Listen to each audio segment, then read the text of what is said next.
আসসালামু আলাইকুম শ্রদ্ধেয় ও স্নেহের ভাই সব এবং মা বোনেরা, আজকের যে ভিডিওটি বানানো হচ্ছে সেটা হলো মুখের কলেমা বুকে এলে তার পাওয়ারটা কত বেশি হয়।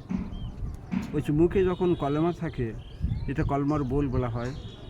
আর যখন এই কলমার উপর মেহনত করা হবে, যা কিছু হয় সব আল্লাহ থেকে হয়, বস্তির কিচ্ছু হয় না, বস্তির কিচ্ছু করার ক্ষমতা নেই।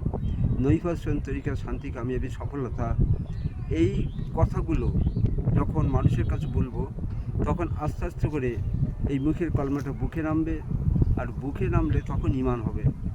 আর এই ঈমানকে শক্তিশালী করার জন্য ঈমানের 5টা গুণ আমার ঈমানের মধ্যে লাগাতে হবে। তখন দেখা যাবে তখন আমি কত শক্তিশালী হব। যেমন একটা দৃষ্টান্ত হলেই, যে যখন সারা পৃথিবী জলমগ্ন ছিল, যেখানে কাবা শরীফ, ওখানে আল্লাহ পাক সুবহানাহু ওয়া তাআলা পাহাড় সন্নিবেশিত করলেন। ফেরেশতারা উৎসবে জিজ্ঞেস করলেন যে পাহাড়ের শক্তি এতটা যে পানির থর থর করে কাঁপছিল, সেটা বন্ধ করে দিল। বলছে হ্যাঁ। বলছে এর চেয়ে শক্তিশালী কিছু আছে? আল্লাহ বলছে হ্যাঁ আছে, এর চেয়ে শক্তিশালী হলো লোহা।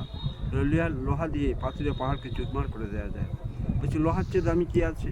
বলছে লোহার চেয়ে দামি হচ্ছে যে আগুন দিয়ে তরল পদার্থে পরিণত করা যায় হয়। বার্নপুরে লৌহ ইস্পাতের কারখানায় ওখানে দেখা গেছে লোহা দিলে তরল পদার্থে পরিণত হয়ে যায়।